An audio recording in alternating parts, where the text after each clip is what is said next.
ਵਾਹਿਗੁਰੂ ਜੀ ਕਾ ਖਾਲਸਾ ਵਾਹਿਗੁਰੂ ਜੀ ਕੀ ਫਤਿਹ। ਟੀਵੀ 84 ਦੇ ਸਾਰੇ ਦਰਸ਼ਕ ਤੇ ਸਰੋਤੇ ਜਿਹੜੇ ਇਸ ਵਕਤ ਸਾਡੇ ਨਾਲ ਨਾਰਥ ਅਮਰੀਕਾ ਦੇ ਵਿੱਚੋਂ ਜੁੜੇ ਹੋਏ ਆ ਜਾਂ ਫਿਰ ਸੋਸ਼ਲ ਮੀਡੀਆ ਦੇ ਰਾਹੀਂ ਦੁਨੀਆ ਭਰ ਦੇ ਵਿੱਚ ਸਾਨੂੰ ਦੇਖ ਰਹੇ ਆ, ਮੈਂ ਅਮਰਵੀਰ ਸਿੰਘ ਆਪ ਸਭ ਦਾ ਅੱਜ ਦੇ ਇਸ ਗੁਫ਼ਤਗੂ ਪ੍ਰੋਗਰਾਮ ਦੇ ਵਿੱਚ ਤਹਿ ਦਿਲੋਂ ਸਵਾਗਤ ਕਰਦਾ।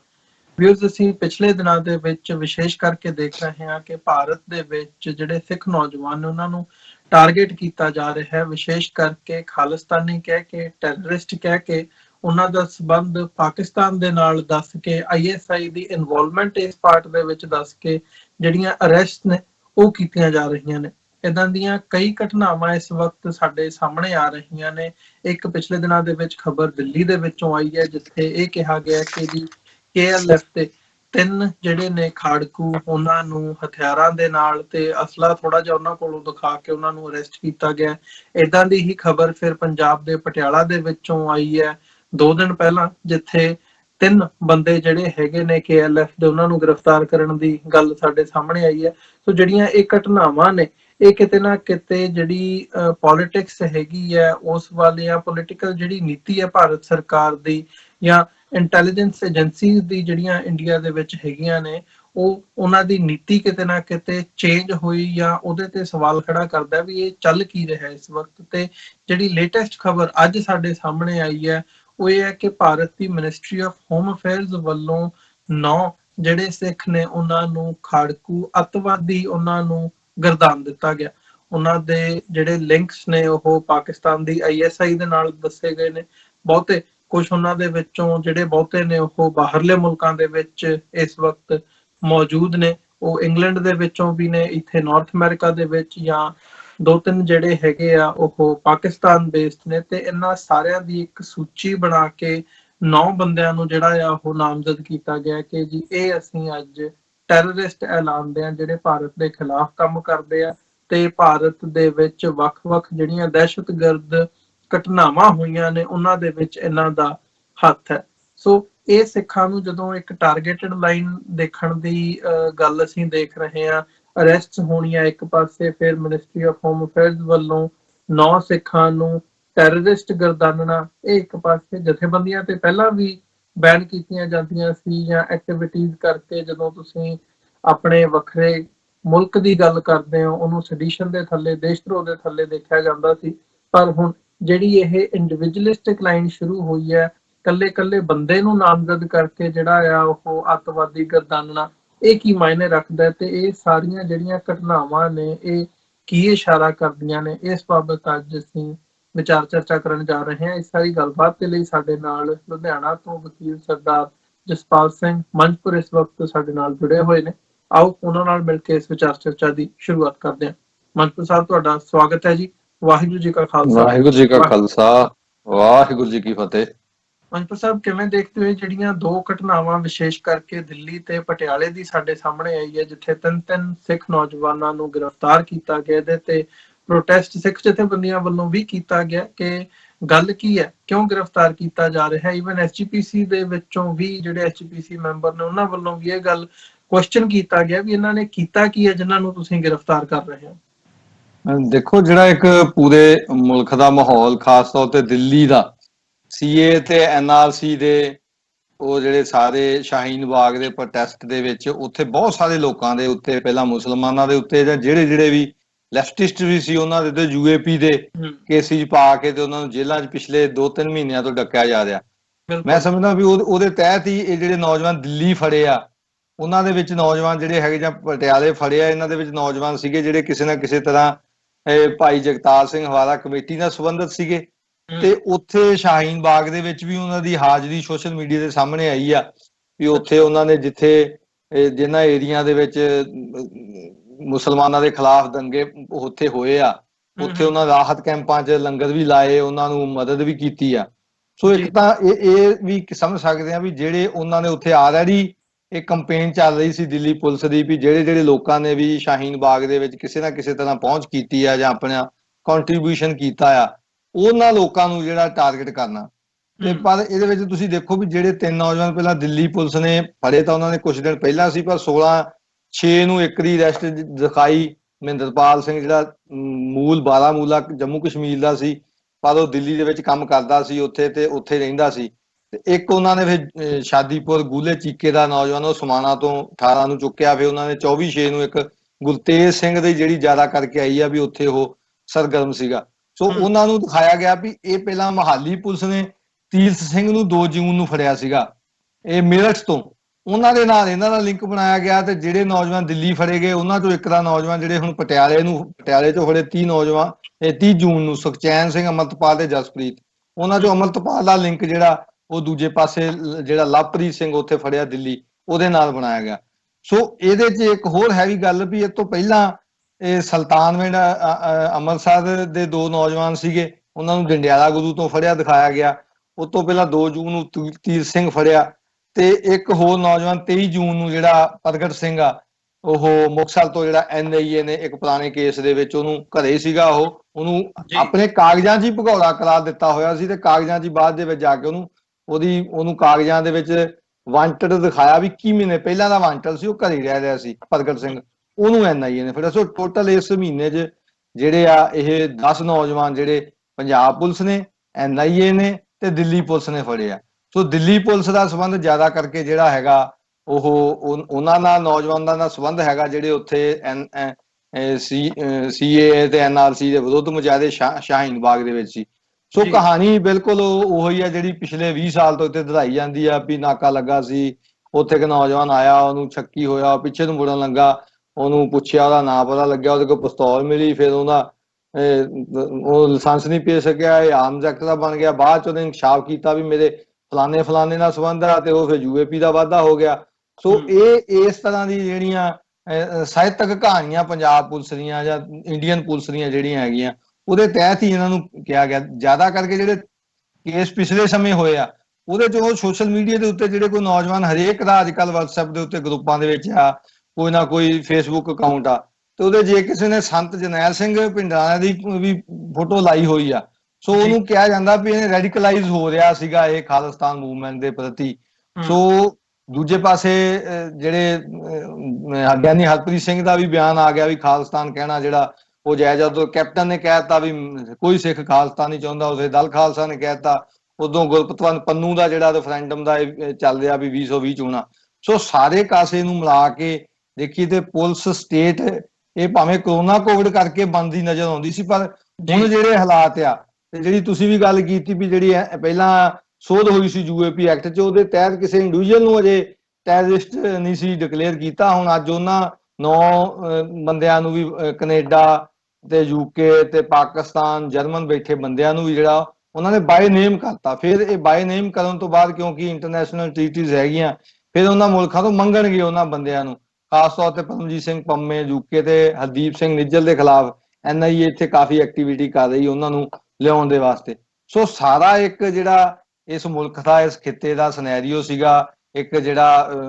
ਕਹਿ ਸਕਦੇ ਹੋ ਜਿਹੜਾ ਤਾਨਾਸ਼ਾਹੀ ਜਿਹੜਾ ਵੱਧ ਰਿਹਾ, ਪੁਲਿਸ ਸਟੇਟ ਵੱਧ ਰਹੀ ਆ, ਤੇ ਕੋਈ ਬਹੁਤਾ ਬੋਲ ਨਹੀਂ ਰਿਹਾ ਇਹ ਸਾਰੇ ਕਾਸੇ 'ਚ। ਪਰ ਇਹਦੇ 'ਚ ਮੈਂ ਇੱਕ ਸ਼ੱਕ ਦੀ ਵੀ ਜਿਹੜੀ ਮੈਨੂੰ ਜਿਹੜੀ ਨਜ਼ਰ ਆਉਂਦੀ ਆ ਵੀ ਜਿਹੜੇ ਦਿੱਲੀ ਤੋਂ ਫੜੇ ਗਏ ਨੌਜਵਾਨ ਆ, ਇਹਨਾਂ ਦਾ ਸੰਬੰਧ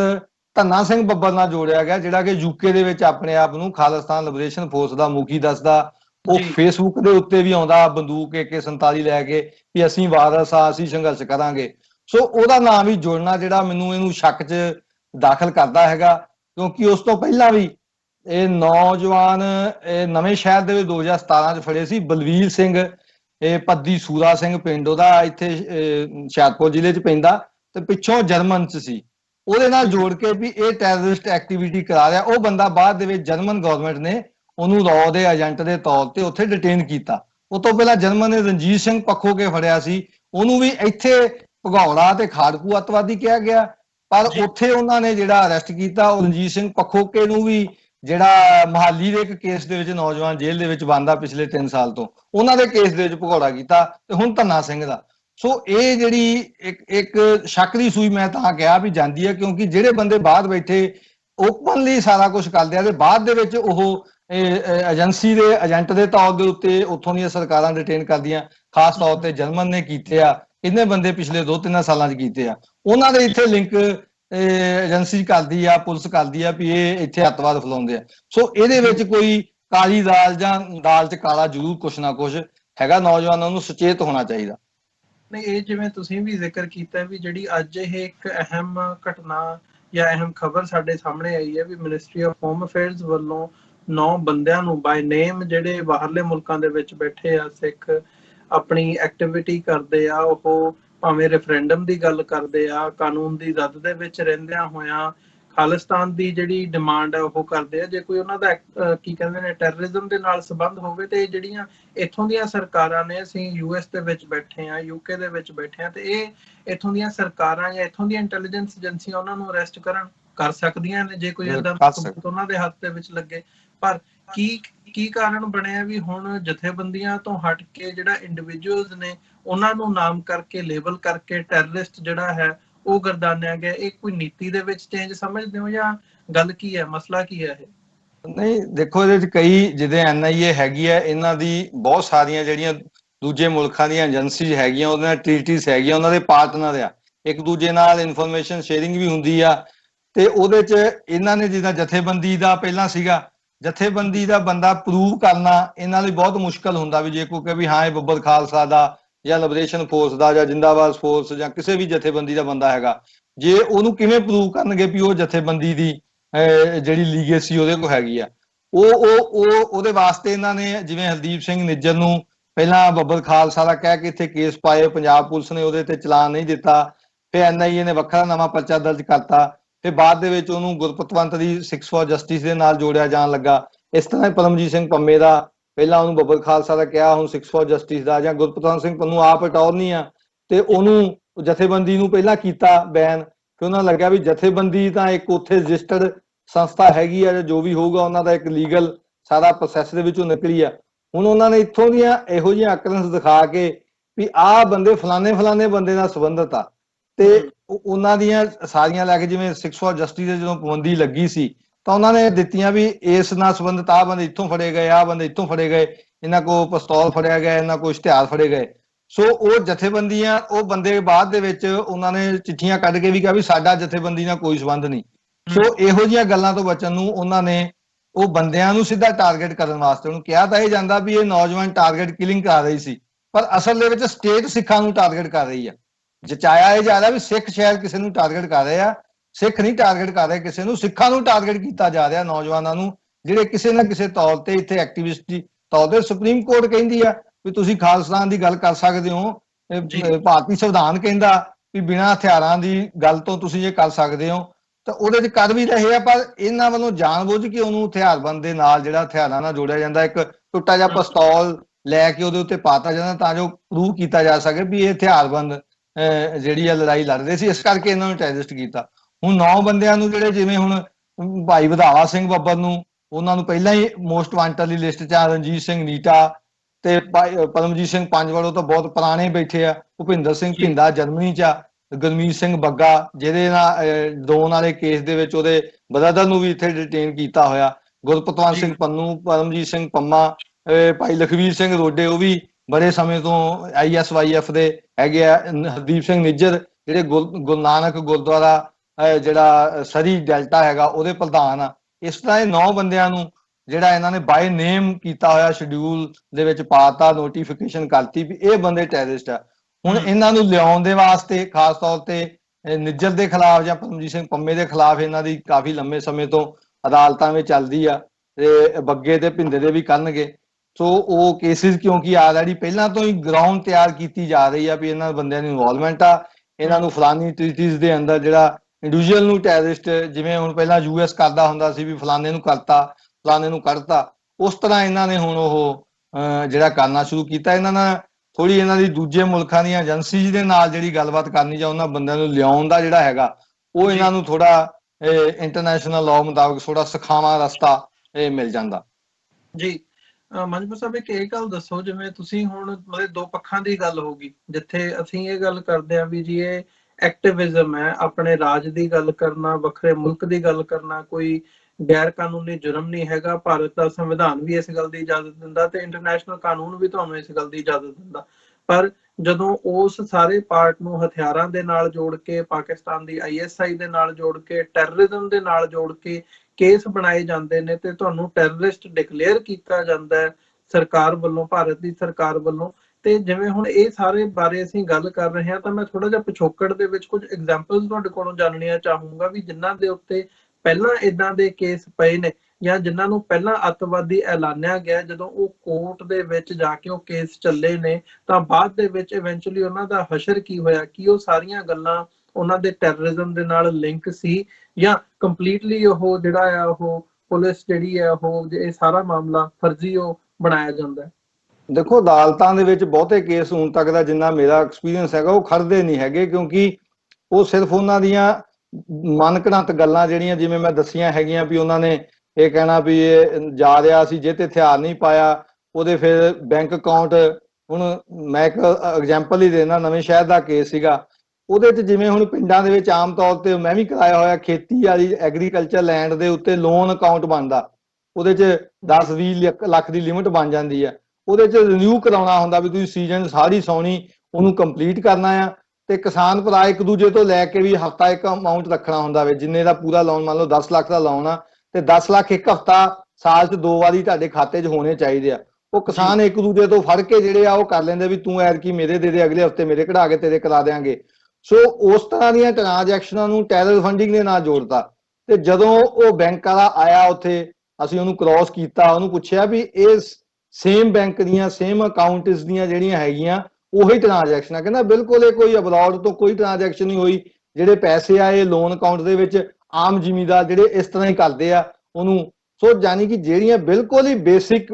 ਬੈਂਕ ਨੇ ਸਹੂਲਤਾਂ ਦਿੱਤੀਆਂ ਹੋਈਆਂ ਆਮ ਜ਼ਿਮੀਂਦਾਰਾਂ ਨੂੰ, ਉਹਨੂੰ ਵੀ ਟੈਰਰ ਫੰਡਿੰਗ ਦੇ ਵਿੱਚ ਜਦੋਂ ਜੋੜ ਦੇਣਾ। ਪਰ ਇਹ ਗੱਲ ਆ ਵੀ ਇੱਕ ਵਾਰ ਤਾਂ ਉਹ ਕਹਾਣੀ ਜਿਹੜੀ ਆ ਅਖਬਾਰਾਂ ਦੇ ਵਿੱਚ, ਮੀਡੀਆ ਦੇ ਵਿੱਚ ਆ ਜਾਣੀ ਆ, ਉਹ ਫਿਰ ਅੰਤਲੇ ਰੂਪ ਦੇ ਵਿੱਚ ਇਹੋ ਜਿਹਾ ਅੱਜ ਤੱਕ ਇੱਕ ਵੀ ਕੇਸ ਪੰਜਾਬ ਦੇ ਵਿੱਚ, ਮੈਂ 70-80 ਕੇਸ ਕਰ ਚੁੱਕਿਆ ਹੈਗਾ, ਕੁਝ ਇੰਨੇ ਕੇਸ ਚੱਲਦੇ ਆ, ਉਹਨਾਂ ਦੇ ਵਿੱਚੋਂ ਕਿਸੇ ਕੇਸਾਂ ਦੇ ਵਿੱਚ ਕੋਈ ਪ੍ਰੂਵ ਨਹੀਂ ਹੁੰਦਾ। ਜੇ ਕਿਸੇ ਨੂੰ ਬਾਹਰੋਂ ਪੈਸੇ ਵੀ ਆਏ ਆ ਉਹਨੂੰ ਟੈਰਰ ਫੰਡਿੰਗ ਕਹਿੰਦੇ ਆ, ਪਰ ਉਹ ਵੀ ਬਾਅਦ ਚ ਪ੍ਰੂਵ ਹੋ ਜਾਂਦਾ ਵੀ ਇਹ ਜਿਹੜੇ ਪੈਸੇ ਇਸ ਕੰਮ ਲਈ ਆਏ ਸੀ, ਕਿਸੇ ਨੇ ਮੱਝ ਲਈ, ਕਿਸੇ ਨੇ ਤੂੜੀ ਲਾਉਣ ਲਈ, ਕਿਸੇ ਨੇ ਕੋਈ ਸਾਧਨ ਵਾਸਤੇ, ਕਿਸੇ ਨੇ ਮੈਡੀਕਲ, ਕੋਈ ਬੱਚਿਆਂ ਦੀ ਫੀਸ ਵਾਸਤੇ, ਜਿਹੜੀ ਕੋਈ ਹੈਲਪ ਕਰਦੇ ਆ NRI, ਉਹਨੂੰ ਵੀ ਇਹ ਟੈਰਰ 5-5 10-10 ਹਜ਼ਾਰ ਰੁਪਏ ਦੀ ਅਮਾਉਂਟ ਹੁੰਦੀ ਹੈ, ਉਹਨੂੰ ਵੀ ਟੈਰਰ ਫੰਡਿੰਗ ਇੱਕ ਵਾਰੀ ਗਰਦਾਨ ਦਿੱਤਾ ਜਾਂਦਾ। ਪਰ ਅਲਟੀਮੇਟਲੀ ਅਦਾਲਤਾਂ ਦੇ ਵਿੱਚ ਜਿਹੜਾ ਹੈਗਾ ਇਹੋ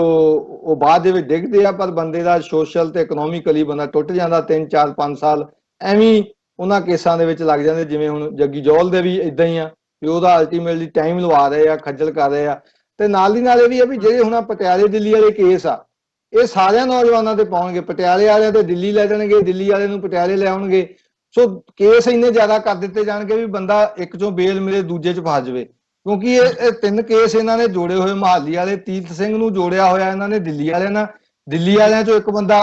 ਜੋੜਿਆ ਹੋਇਆ ਜਿਹੜਾ ਪਟਿਆਲੇ ਵਾਲਿਆਂ ਨਾਲ। ਸੋ ਉਹਨਾਂ ਨੂੰ ਇੱਕ ਦੂਜੇ ਪਾਸੇ ਵੀ ਉਹਨਾਂ ਨੂੰ ਵੀ ਕਹਣਗੇ ਵੀ 120 ਵਿੱਚ ਇਹਨੂੰ ਪਾ ਦੇਣਗੇ। ਸੋ ਇਸ ਤਰ੍ਹਾਂ ਦੀ ਜਿਹੜੀ ਹੈਗੀ ਆ ਸਾਰੀ ਜਿਹੜਾ ਪਲਾਟ ਤਿਆਰ ਕੀਤਾ ਜਾਂਦਾ ਪੰਜਾਬ ਪੁਲਿਸ ਦਾ, ਜਾਂ ਹੁਣ NIA ਵੀ ਇਦਾਂ ਹੀ ਕਰਦੀ ਆ। ਜਿਹੜਾ ਮੈਂ ਦੱਸਿਆ ਪ੍ਰਗਟ ਸਿੰਘ ਨੂੰ ਲਿਆਂਦਾ, ਉਹ 2018 ਦੇ ਕੇਸ ਪੰਜਾਬ ਪੁਲਿਸ ਨੇ ਨੋਮੀਨੇਟ ਕੀਤਾ, ਉਹਦਾ ਘਰੇ ਬੈਠਾ ਸੀ, ਉਹਨੂੰ ਕੋਈ ਪੁੱਛਣ ਵੀ ਨਹੀਂ ਗਿਆ, ਉਹਦੇ ਥਾਣੇ ਵਾਲਿਆਂ ਨੂੰ ਵੀ ਉਹ ਪਤਾ ਨਹੀਂ ਸੀ ਵੀ ਕਿਸੇ ਕੇਸ 'ਚ ਵਾਂਟਡ ਆ ਬੰਦਾ, 6 ਫॉर ਜਸਟਿਸ ਲਈ ਕੰਮ ਕਰ ਰਿਹਾ। ਉਹਨੂੰ 21 ਮਹੀਨਿਆਂ ਬਾਅਦ NIA ਨੇ ਚੁੱਕ ਕੇ ਕਹਿਤਾ ਵੀ ਇਹ ਮੇਨ ਬੰਦਾ ਸੀਗਾ। ਜੇ ਮੇਨ ਬੰਦਾ ਸੀ ਤਾਂ 21 ਮਹੀਨੇ ਤੁਸੀਂ ਕਿਉਂ ਨਹੀਂ ਫੜਿਆ? ਸੋ ਇਹ ਸਾਰੀ ਜਿਹੜੀ ਆ ਇਹ ਕੋਈ ਗੇਮ ਹੈਗੀ ਆ, ਜਿਹਦੇ 'ਚ ਹੁਣ ਤੁਸੀਂ ਕਹਿ ਸਕਦੇ ਹੋ ਵੀ ਇੱਕ ਤਾਂ DGP ਪੰਜਾਬ ਦਾ, ਇੱਕ ਉਹਦਾ ਸੁਰੱਖਿਆ ਸਲਾਹਕਾਰ ਵੀ ਜਿਵੇਂ ਸੈਂਟਰ ਦੇ ਵਿੱਚ ਲਾਏ ਹੋਏ, ਇਦਾਂ ਵੀ ਲਾਏ ਹੋਏ ਆ। ਇੱਥੇ ਹੁਣ ਸਰਕਾਰਾਂ ਦਾ ਕੋਈ ਰਹਿ ਗਿਆ ਨਹੀਂ, ਸਿੱਧੀ ਪੁਲਿਸ ਸਟੇਟ ਆ ਜਿਹੜੀ, ਹੋਮ ਮਿਨਿਸਟਰੀ ਮੈਂ ਸਮਝਦਾ ਸੈਂਟਰ ਦੀ ਜਿਹੜੀ ਸਿੱਧੀ ਡੀਲ ਕਰ ਰਹੀ ਪੰਜਾਬ ਦੇ ਨਾਲ। ਉਹਨਾਂ ਨੇ ਬਹੁਤਾ ਪੰਗਾ ਨਾ ਪਏ, ਉਹਨਾਂ ਨੇ ਚੀਫ ਸੈਕਟਰੀ ਵੀ ਉਸੇ ਘਰ ਚੋਂ ਲਾ ਲਈ ਆ ਵੀ ਜੇ ਕੋਈ ਐਡਮਿਨਿਸਟ੍ਰੇਟਿਵ ਲੈਵਲ ਤੇ ਵੀ ਫੈਸਲੇ ਹੋਣ ਉਹ ਇੱਕੋ ਘਰ ਦੇ ਵਿੱਚ ਡਿਸਾਈਡ ਹੋਣ। ਜ਼ਿਆਦਾ ਲੋਕਾਂ ਨੂੰ ਮੈਨੂੰ ਨਹੀਂ ਲੱਗਦਾ ਕੈਪਟਨ ਅਮਰਿੰਦਰ ਸਿੰਘ ਦੀ ਵੀ ਹੁਣ ਪੰਜਾਬ ਦੇ ਵਿੱਚ ਕੋਈ ਸੇ ਹੈਗੀ ਆ। ਸਾਰਾ DGP, ਉਹਦਾ ਚੀਫ ਸਿਕਿਉਰਿਟੀ ਐਡਵਾਈਜ਼ਰ ਤੇ ਉਹਦੀ ਵਾਈਫ, ਉਹ ਸਾਰਾ ਰਲ ਮਿਲ ਕੇ ਚਲਾਈ ਜਾਂਦੇ ਜੋ ਹੋਮ ਮਿਨਿਸਟਰੀ ਸੈਂਟਰ ਦੀ ਕਹਿੰਦੀ ਹੈ। ਜੀ ਮੰਜਪੁਰ ਸਾਹਿਬ, ਜਿਵੇਂ ਤੁਸੀਂ ਜਗਤਾਰ ਸਿੰਘ ਜੱਗੀ ਦਾ ਜ਼ਿਕਰ ਕੀਤਾ ਹੈ, ਇੱਕ ਪ੍ਰਾਈਮ ਕੇਸ ਹੈ ਜਾਂ ਪ੍ਰਾਈਮ ਐਗਜ਼ਾਮਪਲ ਆ, ਥੋੜਾ ਜਿਹਾ ਮੈਂ ਇਹਦੇ ਬਾਰੇ ਵੀ ਜਾਣਨਾ ਚਾਹੂੰਗਾ ਵੀ ਲੇਟੈਸਟ ਅਪਡੇਟ ਕੀ ਹੈ। ਜਿਹੜੇ ਅਸੀਂ ਤਸ਼ੱਦਦ ਦੀ ਜਾਂ ਝੂਠੇ ਕੇਸ ਬਣਾਉਣ ਦੀ ਗੱਲ ਕਰ ਰਹੇ ਹਾਂ, ਵੀ ਉਹਦੇ 'ਚ ਇਹ ਸਾਰਾ ਪਾਰਟ ਜਗਤਾਰ ਸਿੰਘ ਜੱਗੀ ਦਾ ਜਿਹੜਾ ਕੇਸ ਹੈ ਇਹ ਕਿਵੇਂ ਫਿੱਟ ਹੁੰਦਾ? ਜੱਗੀ ਦਾ ਜਿਵੇਂ ਮੈਂ ਦੱਸਿਆ ਵੀ ਇੱਕ ਦੂਜੇ ਕੇਸਾਂ 'ਚ ਪਾ ਦੇਣੇ, ਉਵੇਂ ਜੱਗੀ ਦੇ ਖਿਲਾਫ ਜੇ ਦਿਸਦੇ ਰੂਪ 'ਚ ਦੇਖੀਏ ਤਾਂ ਉਹਦਾ ਇੱਕੋ ਹੀ ਡਾਕੂਮੈਂਟ ਸੀਗਾ। ਉਹ ਇੱਕੋ ਹੀ ਡਾਕੂਮੈਂਟ ਇੱਕ ਕੇਸ ਦੇ ਵਿੱਚ ਹੀ ਹੋਣਾ ਚਾਹੀਦਾ ਸੀ। ਉਹ ਮੋਗੇ ਵਾਲੇ ਕੇਸ 'ਚ ਉਹਦੇ ਤੇ ਟ੍ਰਾਇਲ ਚੱਲਦਾ, ਜੋ ਵੀ ਉਹਦੀ ਹੋ ਨਹੀਂ ਸਕਦੀ ਉਹਨੂੰ ਕਮਿਸ਼ਨ, ਕਿਉਂਕਿ ਉਹ 25 ਐਵੀਡੈਂਸ ਐਕਟ ਦੇ ਥੱਲੇ ਕੀਤਾ ਹੋਇਆ ਡਿਸਕਲੋਜ਼ਰ ਆ। 25 ਐਵੀਡੈਂਸ ਐਕਟਿਵ ਬੋਲਦਾ ਵੀ ਪੁਲਿਸ ਕੋਲ ਕੀਤੇ ਹੋਏ ਡਿਸਕਲੋਜ਼ਰ ਦਾ ਕੋਈ ਵੈਲਿਊ ਨਹੀਂ ਹੈਗੀ ਜਿੰਨਾ ਚਿਰ ਤੱਕ ਉਹ 27 ਦੇ ਥੱਲੇ ਕੋਈ ਰਿਕਵਰੀ ਨਹੀਂ ਦਿੰਦਾ। ਸੋ ਉਹ ਡਾਕੂਮੈਂਟ ਉਹਨਾਂ ਨੇ 10 ਕੇਸਾਂ ਚ ਲਾਤਾ ਟੋਟਲ, ਤੇ ਇੱਕ ਕੇਸ ਡਿਸਚਾਰਜ ਹੋ ਗਿਆ, ਬਾਕੀ ਅਜੇ ਕੇਸ ਚਾਰਜ ਤੇ ਹੀ ਨਹੀਂ ਆ ਰਹੇ, ਉਹ ਡਾਕੂਮੈਂਟ ਹੀ ਨਹੀਂ ਦੇ ਰਹੇ। ਸੋ ਅਲਟੀਮੇਟਲੀ ਜਗਤਾਰ ਸਿੰਘ ਜੌਹਲ ਜੇ ਅੱਜ ਦੀ ਸਟੇਜ ਤੇ ਕੇਸ ਰਹਿੰਦੇ ਇਸੇ ਤਰ੍ਹਾਂ ਹੀ, ਕੋਈ ਮਤਲਬ ਹੀ ਨਹੀਂ ਵੀ ਉਹਨੂੰ ਕਿਸੇ ਤਰ੍ਹਾਂ ਦੀ ਕੋਈ ਕਨਵਿਕਸ਼ਨ ਹੋ ਜਾਏ, ਉਹ ਪ੍ਰਾਈਮਾ ਫੇਸੀ ਹੀ ਉਹਦੇ ਖਿਲਾਫ ਬਣਦਾ ਹੀ ਨਹੀਂ ਕੇਸ। ਸੋ ਪਰ ਇਹ ਆ ਵੀ ਹੁਣ ਇਹਨਾਂ ਨੇ ਪ੍ਰੈਸਟੀਜ ਇਸ਼ੂ ਬਣਾ ਲਿਆ, ਜਾਂ ਇੱਕ ਬਾਹਰ ਬੈਠੇ ਜਿਹੜੇ ਨੌਜਵਾਨ ਐਕਟੀਵਿਟੀ ਕਰਦੇ ਸੀ 84 ਦੇ ਲਈ ਜਾਂ 84 ਦੇ ਇਨਸਾਫ ਦੇ ਲਈ, ਉਹਨਾਂ ਦੇ ਉੱਤੇ ਇੱਕ ਡਰ ਦਾ ਦਹਿਸ਼ਤ ਦਾ ਜਿਹੜਾ ਮਾਹੌਲ ਬਣਾਇਆ ਉਹਨਾਂ ਨੇ ਕਿ ਦੇਖੋ ਅਸੀਂ ਇਦਾਂ ਵੀ ਕਰ ਸਕਦੇ ਹਾਂ ਵੀ ਬੰਦੇ ਨੂੰ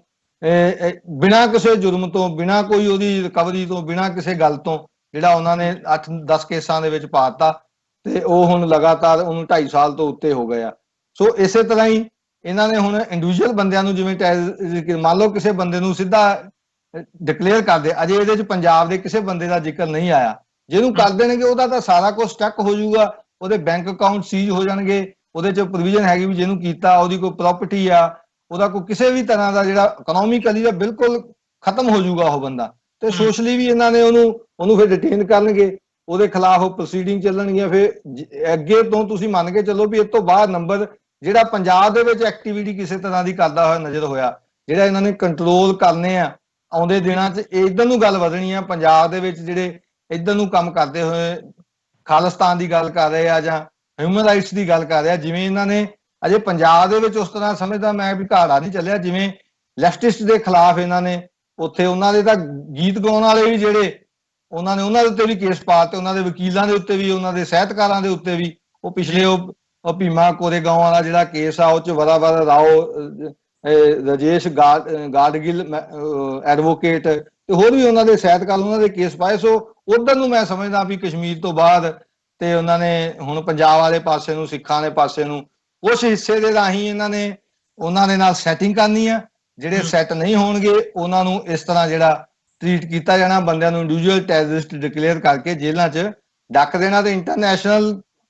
ਵੀ ਕਮਿਊਨਿਟੀ ਨੇ ਕੋਈ ਸੁਣਨਾ ਨਹੀਂ, ਕਿਉਂਕਿ ਉਹ ਇੰਟਰਨੈਸ਼ਨਲ ਲਾ ਦੇ ਮੁਤਾਬਕ ਹਰੇਕ ਮੁਲਕ ਨੇ ਜਿਹੜੇ ਆ, ਜਿਵੇਂ ਅਮਰੀਕਾ ਨੇ ਖਾਸ ਤੌਰ ਤੇ ਜਿਹੜੇ ਕਈ ਮੁਸਲਮਾਨਾਂ ਨੂੰ ਜਿਹੜੇ ਪਾਕਿਸਤਾਨ 'ਚ ਰਹਿਣ ਵਾਲੇ ਪਿੱਛੇ ਜੇ ਅਜਦ ਮਸੂਦ ਨੂੰ ਤੇ ਇੱਕ ਹੋਰ ਨੂੰ ਮੀਰ ਵਾਕੀ ਨੂੰ ਉਹਨਾਂ ਨੇ ਡਿਕਲੇਅਰ ਕੀਤਾ। ਸੋ ਇਹਨਾਂ ਨੇ ਕਹਿਣਾ ਤੁਸੀਂ ਵੀ ਕੀਤੇ ਆ, ਜਿਹੜੇ ਸਾਡੇ ਮੁਲਕ ਲਈ ਅਸੀਂ ਉਹਨਾਂ ਨੂੰ ਕੀਤੇ ਆ। ਸੋ ਇੱਥੋਂ ਦੇ ਹਾਲਾਤ ਜਿਹੜੇ ਆ ਉਹ ਹੋਰ ਵੱਧ ਤੋਂ ਜਿਹੜੇ ਬੱਤਰ ਆਉਂਦੇ ਦਿਸਦੇ ਨਜ਼ਰ ਆਉਂਦੇ ਆ, ਵੀ ਜਿਉਂ-ਜਿਉਂ ਆ ਜੂਨ ਮਹੀਨੇ ਤੋਂ ਖਾਸ ਤੌਰ ਤੇ ਜਿਹੜਾ ਸਾਰਾ ਕੁਝ ਸਟੇਟ ਦੀ ਜਿਹੜੀ ਸਾਰੀ ਕਾਰਗੁਜ਼ਾਰੀ ਨਜ਼ਰ ਆਉਂਦੀ ਹੈ।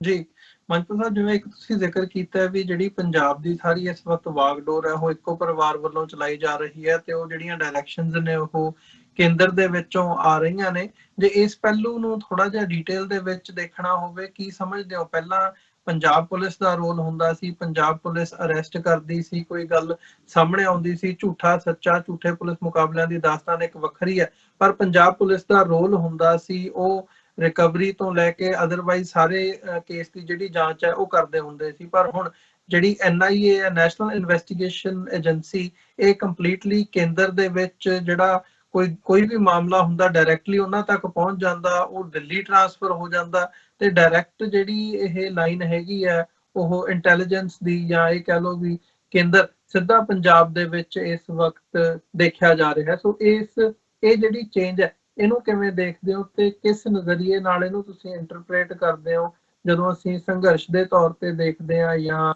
ਤੁਹਾਡੀ ਗੱਲ ਆਜ਼ਾਦੀ ਦੀ ਅਸੀਂ ਗੱਲ ਕਰਦੇ ਹਾਂ, ਜਾਂ ਇਹ ਕਹਿ ਲਓ ਵੀ ਫਰੀडम ਆਫ ਐਕਸਪ੍ਰੈਸ਼ਨ ਤੇ ਫਰੀडम ਆਫ ਸਪੀਚ ਦੀ ਗੱਲ ਹੁੰਦੀ ਹੈ, ਜਾਂ even right to self determination ਦੇ ਨਜ਼ਰੀਏ ਤੋਂ ਇਹਨੂੰ ਦੇਖਣਾ ਹੋਵੇ? ਦੇਖੋ, ਜਿਹੜਾ ਇੰਡੀਆ ਦਾ ਪਿਛਲੇ ਸਮੇਂ ਦੇ ਦੌਰਾਨ ਐਡਮਿਨਿਸਟ੍ਰੇਸ਼ਨ ਸਾਰਾ ਹੈਗਾ, ਸਾਰਾ ਚੇਂਜ ਹੋ ਰਿਹਾ, ਸੈਂਟਰਲਾਈਜ਼ ਹੀ ਹੋ ਰਿਹਾ ਸਾਰਾ। ਸੈਂਟਰ ਦੇ ਸਟੇਟਾਂ ਦੇ ਕੋਲ ਤਾਂ ਕੁਝ ਰਿਹਾ ਹੀ ਨਹੀਂ। ਜਿੰਨੇ ਵੀ ਸਟੇਟ ਲਿਸਟ ਦੇ ਵਿੱਚ ਸਬਜੈਕਟ ਸੀਗੇ ਉਹ ਹੌਲੀ ਹੌਲੀ ਜਾਂ ਤਾਂ ਸਾਂਝੀ ਸੂਚੀ 'ਚ ਪਾਏ ਜਾ ਰਹੇ ਆ, ਜਾਂ ਸੈਂਟਰ ਆਪਣੇ ਅਧੀਨ ਕਰ ਰਿਹਾ। ਜਿਵੇਂ ਪਾਣੀ ਇਹਨਾਂ ਨੇ ਪਹਿਲਾਂ ਸਟੇਟ ਲਿਸਟ ਸੀ ਉਹ ਯੂਨੀਅਨ ਲਿਸਟ ਦੇ ਵਿੱਚ ਲੈ ਗਏ, ਹੁਣ ਬਿਜਲੀ ਵੀ ਲੈ ਕੇ ਜਾ ਰਹੇ ਆ ਖੇਤੀ ਦਾ ਜਿਵੇਂ ਹੈਗਾ, ਇਸੇ ਤਰ੍ਹਾਂ ਹੀ ਜਿਹੜੇ ਲਾ ਐਂਡ ਆਰਡਰ ਦੀ, ਹੁਣ ਪੰਜਾਬ ਪੁਲਿਸ ਦਾ ਚੌਂਕਾਂ ਦੇ ਵਿੱਚ ਖੜੇ ਹੋ ਕੇ ਡੰਡੇ ਮਾਰ ਕੇ 150 ਲੈਣ ਵਾਲੀ ਰਹਿ ਗਈ। ਜਿਹੜੇ ਮੇਨ ਕੇਸ ਆ ਪੰਜਾਬ ਦੇ ਜਿਹੜੀ ਪੋਲੀਟੀਕਲ ਐਂਗਲ ਨਾਲ ਜੁੜੇ ਹੋਏ ਆ, ਉਹ ਸਾਰੇ ਕੇਸ ਜਿਹੜੀ ਆ CBI ਤਾਂ ਪਹਿਲਾਂ ਲੈਂਦੀ ਸੀ, ਹੁਣ NIA ਜਿਹੜੀ ਆ ਉਹ ਉੱਤੋਂ ਦੀ ਹੋ ਕੇ ਆ ਕੇ ਆਪਣੀ ਮਰਜ਼ੀ ਨਾਲ, ਕਿਉਂਕਿ ਉਹਨਾਂ ਦੇ ਇੱਕ ਉਹਨਾਂ ਦੀ ਸੈਂਟਰਲ ਏਜੰਸੀ ਹੈਗੀ, ਉਹ ਕਿਸੇ ਵੀ ਥਾਣੇ 'ਚ ਜਾ ਕੇ ਜੋ ਮਰਜ਼ੀ ਆਪਣੀਆਂ ਉਹ ਖਰਚਾ ਸਾਰਾ ਸਟੇਟ ਕਰੂਗੀ, ਉਹਨਾਂ ਦੀ ਰਹਿਣ ਸਹਿਣ ਖਾਣ ਦਾ, ਪਰ ਉਹ ਮਰਜ਼ੀ ਆਪਣੀ ਕਰਦੇ ਆ। ਉਹ ਕਿਸੇ ਵੀ ਥਾਣੇ 'ਚ ਆ ਕੇ ਆਪਣਾ ਡੇਰਾ ਲਾ ਕੇ ਕਿਸੇ ਬੰਦੇ ਨੂੰ ਸੱਦ ਕੇ, ਉਹਨਾਂ ਦੇ ਕੁਛ ਨਾ ਕੁਛ ਸਟੇਟ ਦੇ ਕਨਫਲਿਕਟ ਵੀ ਹੋਣਗੇ ਉਹਨਾਂ ਦੇ ਨਾਲ, ਪਰ ਸੈਂਟਰਲ ਏਜੰਸੀ ਹੋਣ ਦੇ ਨਾਤੇ ਉਹ ਇੱਕ ਰੋਬ ਉਹਨਾਂ ਦਾ ਜ਼ਿਆਦਾ ਹੁੰਦਾ। ਉਹ ਜੇਲ੍ਹਾਂ ਦੇ ਵਿੱਚ ਵੀ ਜਾ ਕੇ ਆਪਣੇ ਅਧਿਕਾਰਾਂ ਦੀ ਦੁਰਵਰਤੋਂ ਕਰਦੇ ਬੰਦਿਆਂ ਦੀ ਜਿਹੜੀ ਆ ਪੁੱਛਗਿੱਛ ਜਾਰੀ ਰੱਖਦੇ, ਉਹ ਜੇਲ੍ਹ ਸੁਪਰਡੈਂਟਾਂ ਦੇ ਰਾਹੀਂ, ਕਿਉਂਕਿ ਜ਼ਿਆਦਾ ਜਿਹੜਾ ਕੇਡਰ ਹੈਗਾ ਹੁਣ ਉਹ ਸੈਂਟਰ ਤੋਂ IPS ਜਿਹੜਾ ਹੈਗਾ ਉਹ ਸਾਰਾ ਕਿਸੇ ਨਾ ਕਿਸੇ ਤਰ੍ਹਾਂ, ਕਿਉਂਕਿ ਉਹਨਾਂ ਨੂੰ ਪਤਾ ਵੀ ਸਟੇਟਾਂ ਦੇ ਪੱਲੇ, ਮੁੱਖ ਮੰਤਰੀਆਂ ਦੇ ਪੱਲੇ ਕੁਛ ਨਹੀਂ, ਸੈਂਟਰ ਦੇ ਵੀ ਹੁਣ ਸੈਂਟਰ ਦੇ ਬਾਕੀ ਮਿਨਿਸਟਰੀਆਂ ਦੇ ਕੋਲ ਕੁਛ ਨਹੀਂ ਰਹਿ ਗਿਆ, ਸਾਰਾ ਕੁਝ PM ਆਫਿਸ ਦੇ ਰਾਹੀਂ ਹੋ ਰਿਹਾ ਜੋ ਵੀ ਹੋ ਰਿਹਾ। ਤੋ ਸਾਰਾ ਕੁਝ ਸੈਂਟਰ ਦੇ ਵਿੱਚ ਵੀ ਸੈਂਟਰ ਮਿਨਿਸਟਰੀਆਂ ਕੋਲ ਨਹੀਂ ਰਿਹਾ, ਉਹ ਸਾਰਾ ਇੱਕ ਜਗ੍ਹਾ ਤੇ PM ਆਫਿਸ ਦੇ ਰਾਹੀਂ ਹੋ ਗਿਆ, ਤੇ ਜਾਂ ਹੋਮ ਮਿਨਿਸਟਰੀ ਜਾਂ PM ਆਫਿਸ ਦੇ ਰਾਹੀਂ ਸਾਰਾ ਕੁਝ ਜਿਹੜਾ ਚੱਲਦਾ। ਉਹੀ ਮੇਰੇ ਕਹਿਣ ਦਾ ਭਾਵ ਹੈਗਾ ਵੀ ਉਹ ਹੁਣ ਉਹਨਾਂ ਦੇ ਰਾਹੀਂ DGP ਵੀ, ਕਿਉਂਕਿ ਉਹਨਾਂ ਦੇ ਸਿਫਾਰਿਸ਼ ਤੇ ਹੀ ਲਾਇਆ ਗਿਆ। ਇੱਥੇ ਮੁਹੰਮਦ ਮੁਸਤਫੇ ਦਾ ਤੇ ਦਿਨਕਰ ਗੁਪਤੇ ਦਾ ਜਾਂ ਚਟੋਪਾਧਿਆਏ ਦਾ ਰੌਲਾ ਵੀ ਰਿਹਾ, ਉਹਦੇ 'ਚ ਦਿਨਕਰ ਗੁਪਤਾ ਨੂੰ ਪ੍ਰੈਫਰੈਂਸ ਦਿੱਤੀ ਗਈ ਸੈਂਟਰ ਵੱਲੋਂ, ਕਿਉਂਕਿ ਉਹਦੇ ਸਿੱਧੇ ਲਿੰਕ। ਹੁਣ ਉਹਨੂੰ ਫਿਰ DGP ਨੂੰ, ਦਿਨਕਰ ਗੁਪਤਾ ਨੂੰ ਸੈਂਟਰਲ DGP ਦਾ ਵੀ ਦਿੱਤਾ, ਉਹਨੂੰ NIA ਜਾਂ CBI ਦਾ ਚੀਫ ਵੀ ਜਿਹੜਾ ਆਉਂਦੇ ਦਿਨਾਂ 'ਚ ਜਿਹੜਾ ਗਾਂਹ ਲਾਇਆ ਜਾ ਸਕਦਾ, ਕਿਉਂਕਿ ਉਹਦੀ ਸੀਨੀਅਰਿਟੀ ਇੰਨੀ ਵਧਾਤੀ ਸੈਂਟਰ ਨੇ। ਸੋ ਉਹਦੇ 'ਚ ਜਿਹੜੇ ਪੰਜਾਬ ਲੈਵਲ ਦੇ ਹੈਗੇ ਉਹਨਾਂ ਦੇ ਤਾਂ ਪੱਲੇ ਕੱਖ ਨਹੀਂ ਰਿਹਾ, ਤੇ ਸੈਂਟਰ ਦੇ ਵਿੱਚ ਜਿਹੜੀ ਸੈਂਟਰ ਤੱਕ ਪਹੁੰਚ ਆ, ਹਰੇਕ ਦੀ ਇਹ ਹੋੜ ਲੱਗੀ ਹੋਈ ਆ, ਹਰੇਕ IS ਅਫਸਰ ਦੀ, ਵੀ ਸਾਡੀ ਸਿੱਧੀ ਗਾਂਟੀ ਸੈਂਟਰ ਨਾ ਪਵੇ, ਫਿਰ ਸਾਡਾ ਜਿਹੜਾ ਕੋਈ ਜਿਹੜਾ ਬਚਾਅ ਆ ਜਾਂ ਸਾਡੇ ਹੱਥ ਪਾਵਰ ਆ। ਅਦਰਵਾਈਜ਼ ਲੋਕਲ ਬਿਊਰੋਕ੍ਰੇਸੀ ਆ ਜਿਹੜੀ PPS ਆ ਜਾਂ PCS ਆ, ਉਹਨਾਂ ਦੇ ਪੱਲੇ ਕੁਛ ਨਹੀਂ, ਕਿਉਂਕਿ ਇੱਥੋਂ ਦੇ ਮਿਨਿਸਟਰਾਂ ਤੇ ਮੁੱਖ ਮੰਤਰੀ ਦੇ ਵੱਸ ਵੀ ਕੁਛ ਨਹੀਂ। ਸਿਰਫ ਉਹ ਹੁਣ ਕੋਵਿਡ ਬਾਰੇ ਜਾਣਕਾਰੀ ਦੇਣ ਵਾਸਤੇ CM ਦੀ ਡਿਊਟੀ ਰਹਿ ਗਈ ਆ, ਬਾਕੀ ਸਾਰਾ ਲਾ ਐਂਡ ਆਰਡਰ, ਪਾਣੀ, ਬਿਜਲੀ, ਖੇਤੀ, ਸਾਰਾ ਕੁਝ ਜਿਹੜਾ ਸੈਂਟਰ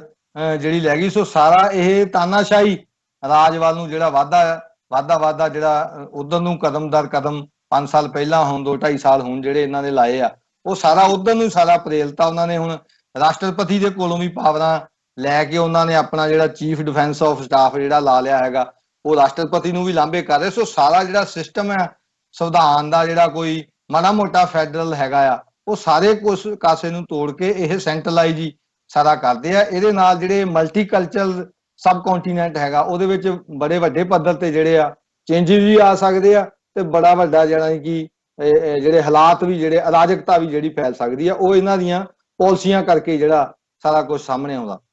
ਜੀ ਮਨਪੁਰ ਸਾਹਿਬ, ਇੱਕ ਹੋਰ ਮੈਂ ਜਾਣਨਾ ਚਾਹੂੰਗਾ ਵੀ ਕੀ ਜਿਹੜਾ ਹੁਣ ਪੰਜਾਬ ਦੇ ਵਿੱਚ ਕੰਮ ਕਰ ਰਹੇ ਆ, ਜਾਂ ਪੋਲੀਟੀਕਲ ਈਡੀਅਮ ਦੇ ਵਿੱਚ ਖਾਸ ਤੌਰ ਤੇ ਜਿਹੜੇ ਪੋਲਿਟਿਕਸ ਦੇ ਵਿੱਚ ਵੀ ਇਨਵੋਲਵ ਹੁੰਦੇ ਆ, ਚੋਣਾਂ ਵੀ ਲੜਦੇ ਆ, ਪਰ ਨਾਲ ਹਿਊਮਨ ਰਾਈਟਸ ਦੀ ਗੱਲ ਕਰਦੇ ਆ, 84 ਦੀ ਗੱਲ ਕਰਦੇ ਆ, ਜਾਂ ਖਾਲਿਸਤਾਨ ਦੀ ਗੱਲ ਕਰਦੇ ਆ, ਕਿ ਉਹਨਾਂ ਦੇ ਉੱਤੇ ਵੀ ਇਹਦਾ ਅਸਰ ਸਾਰੇ ਦਾ ਹੋ ਸਕਦਾ ਆਉਣ ਵਾਲੇ ਦਿਨਾਂ ਦੇ ਵਿੱਚ, ਜੇ ਦੇਖਣਾ ਹੋਵੇ, ਜਿੱਥੇ ਸਿੱਧਾ ਹੁਣ ਨਾਮ ਟੈਰਰਿਜ਼ਮ ਦੇ ਨਾਲ ਜੋੜਿਆ ਜਾ ਰਿਹਾ ਹੈ ਸਿੱਖ ਐਕਟਿਵਿਸਟ ਨੂੰ? ਦੇਖੋ, ਤਾਂ ਹੋ ਸਕਦਾ ਉਹਦੇ 'ਚ ਤਾਂ ਇਹਦੇ 'ਚ ਹੁਣ ਇਹ ਆ ਵੀ ਛੇਲ ਨਹੀਂ ਖਾਣਾ ਸ਼ਿਕਾਰ ਨੂੰ, ਉਹਨੇ ਦੇਖਣਾ ਕਦੋਂ ਖਾਣਾ। ਜਿਹੜਾ ਹੁਣ ਜਿਹੜੇ ਕੰਮ ਕਰ ਰਹੇ ਆ, ਉਹ ਤਾਂ ਕੰਮ ਜਾਰੀ ਰੱਖ ਹੀ ਰਹੇ ਆ। ਉਹ ਤਾਂ ਹੁਣ ਉਹਨਾਂ ਨੂੰ ਤਾਂ ਟਿਕਟੌਕ ਵੀ ਬੰਦ ਕੀਤੀ ਆ, ਤੇ ਉਹਨਾਂ ਨੇ ਇਹ ਕਿਹਾ ਵੀ ਦੇਸ਼ ਦੀ ਏਕਤਾ ਅਖੰਡਤਾ ਨੂੰ ਖਤਰਾ। ਉਹ ਤੇ ਤਾਂ ਹੁਣ ਲੋਕ ਮਜ਼ਾਈਆ ਕਿਸਮ ਦੇ ਲੋਕ ਉਹਦੀ ਵਰਤੋਂ ਕਰਦੇ ਸੀ, ਉਹ ਦੇਸ਼ ਦੀ। ਜਾਂ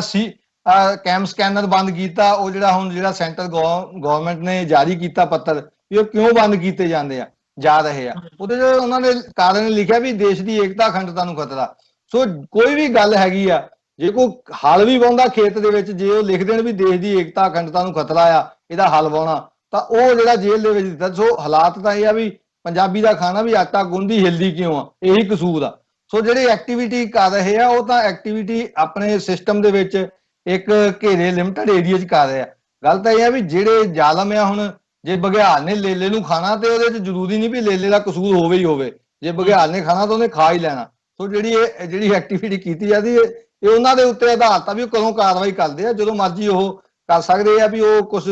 ਨਰਮੀ ਵੀ ਰੱਖ ਸਕਦੇ ਆ ਵੀ ਜੇ ਵੀ ਮੁਸਲਮਾਨਾਂ ਨੂੰ, ਲੈਫਟਿਸਟ ਨੂੰ ਕਰ ਲਈਏ, ਸਿੱਖਾਂ ਨਾਲ ਅਜੇ ਨਾ ਅਸੀਂ ਪੰਗਾ ਪਾਈਏ। ਪਰ ਇਹ ਵੀ ਹੋ ਸਕਦਾ ਵੀ ਕੁਛ ਹੱਦ ਤੱਕ, ਜਿੱਥੋਂ ਤੱਕ ਪਿਛਲੇ ਸਮੇਂ ਦੇ ਨਾਲ ਆਇਆ, ਬਹੁਤ ਸਾਰੇ ਬਾਹਰੋਂ ਬੰਦੇ ਆ ਕੇ ਇੱਥੇ ਮਿਲ ਕੇ ਗਏ ਆ। ਕੁਛ ਬੰਦਿਆਂ ਨਾਲ ਸੈਟਿੰਗ ਹੋ ਜਾਵੇ ਉਹਨਾਂ ਦੀ, ਕਿ ਨਹੀਂ ਜੀ ਤੁਸੀਂ ਕਰੋ ਜੋ ਕਰਨਾ, ਤੇ ਬਾਕੀ ਬੰਦੇ ਜਿਹੜੇ ਨਾ ਉਹਨਾਂ ਦੇ ਮੁਤਾਬਕ ਸੈਟਿੰਗ ਹੋਵੇ, ਉਹਨਾਂ ਦੇ ਉੱਤੇ ਕਾਰਵਾਈ ਹੋ ਜਾਵੇ ਜੇਲ੍ਹ ਲਈ। ਉਹ ਧਿਰਾਂ ਵੀ ਮੁੜ ਕੇ ਹਾਮੀ ਭੰਨ, ਨਹੀਂ ਜੀ ਨਹੀਂ, ਇਹਨਾਂ ਤੇ ਕਾਰਵਾਈ ਕਰੋ, ਅਸੀਂ ਤਾਂ ਤੁਹਾਡੇ ਨਾਲ ਆ। ਸੋ ਜਿਹੜੀ ਸਾਡੀ ਆਪਸੀ ਇਹ ਜਿਹੜੀ ਫੁੱਟ ਵੀ ਹੈ, ਜਿਹੜੀ ਲੰਮੇ ਸਮੇਂ ਦੇ ਉੱਤੇ ਇਹ ਆਪਣੇ ਆਪ ਨੂੰ ਕਿਸੇ ਸਟੇਟ ਦੇ, ਭਾਵੇਂ ਉਹ ਕੋਈ ਵੀ ਹੋਵੇ, ਅਮਰੀਕਾ ਹੋਵੇ, ਇੰਡੀਆ ਹੋਵੇ, ਉਹਦੇ ਆਪਣੇ ਆਪ ਨੂੰ ਲਾਗੇ ਸਾਬਤ ਕਰਨਾ ਤੇ ਗੁਰੂ ਪੰਥ ਖਾਲਸੇ ਤੋਂ ਆਪਣੇ ਆਪ ਨੂੰ ਦੂਰ ਕਰਦੇ ਜਾ ਰਹੇ ਤੇ ਉਹਨਾਂ ਯਾਨੀ ਕਿ ਦੁਨਿਆਵੀ ਤਾਕਤਾਂ ਦੇ ਨਾਲ ਆਪਣੀ ਜਿਹੜੀ ਉਹ ਰਜਾਮੰਦੀ ਜ਼ਿਆਦਾ ਕਰਨੀ ਤੇ ਕਾਲ ਪੁਰਖ ਤੋਂ ਦੂਰ ਹੋਣ ਵਾਲੀਆਂ ਸ਼ਕਤੀਆਂ ਹੈਗੀਆਂ ਉਹਨਾਂ ਉਹ ਵੀ ਇੱਕ ਕਾਰਨ ਬਣਨਗੀਆਂ ਜਿਹੜੀਆਂ ਸਹੀ ਰੂਪ 'ਚ ਕੰਮ ਕਰਦੇ ਬੰਦਿਆਂ ਨੂੰ ਤੰਗ ਪਛਾਣ ਕਰਨ ਦਾ, ਕਿਉਂਕਿ ਉਹਨਾਂ ਦੀ ਚੁੱਪ ਸਹਿਮਤੀ ਉਹਦੇ ਨਾਲ ਮੈਂ ਸਮਝਦਾ ਵੀ ਜ਼ਰੂਰ ਕਿਤੇ ਨਾ ਕਿਤੇ ਦਰਜ ਹੋਊਗੀ। ਜੀ ਬਿਲਕੁਲ। ਸੋ ਮੰਤਰ ਸਾਹਿਬ ਬਹੁਤ ਬਹੁਤ ਧੰਨਵਾਦ, ਤੁਸੀਂ ਇਹਨਾਂ ਕੇਸਾਂ ਬਾਰੇ ਤੇ ਜਿਹੜੀਆਂ ਇਹ ਡਿਟੇਲ ਦੇ ਵਿੱਚ ਜਾਣਕਾਰੀ ਦਿੱਤੀ ਹੈ ਵੀ ਐਗਜ਼ੈਕਟਲੀ ਇਹ ਬਿਹਾਈਂਡ ਦਾ ਸੀਨ ਜੇ ਦੇਖਣਾ ਹੋਵੇ, ਜਿਹੜੀ ਮੂਹਰੇ ਜੋ ਨਜ਼ਰ ਆਉਂਦਾ ਉਹਦੇ ਪਿੱਛੇ ਕੀ ਜਿਹੜਾ ਵਰਤਾਰਾ ਹੈ ਉਹ ਚੱਲ ਰਿਹਾ। ਸੋ ਬਹੁਤ ਬਹੁਤ ਧੰਨਵਾਦ।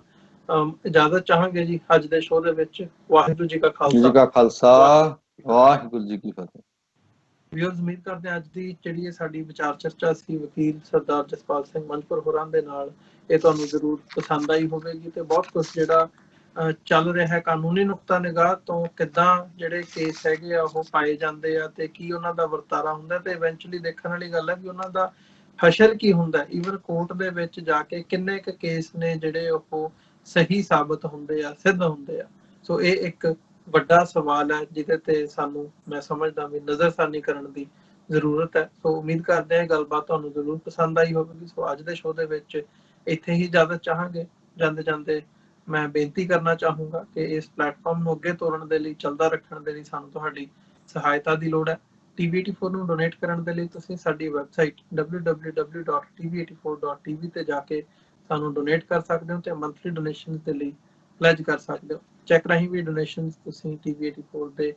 ਨਾਂ ਦਾ ਚੈੱਕ ਬਣਾ ਕੇ ਸਾਡੇ ਐਡਰੈਸ ਤੇ ਸਾਨੂੰ ਮੇਲ ਕਰ ਸਕਦੇ ਹੋ। ਸੋ ਅੱਜ ਦੇ ਸ਼ੋਅ ਦੇ ਵਿੱਚ ਇੱਥੇ ਹੀ ਇਜਾਜ਼ਤ ਚਾਹਾਂਗੇ। ਦੁਬਾਰਾ ਫਿਰ ਤੁਹਾਡੇ ਨਾਲ ਕੱਲ ਨੂੰ ਮੁਲਾਕਾਤ ਹੋਵੇਗੀ। ਵਾਹਿਗੁਰੂ ਜੀ ਕਾ ਖਾਲਸਾ, ਵਾਹਿਗੁਰੂ ਜੀ ਕੀ ਫਤਿਹ।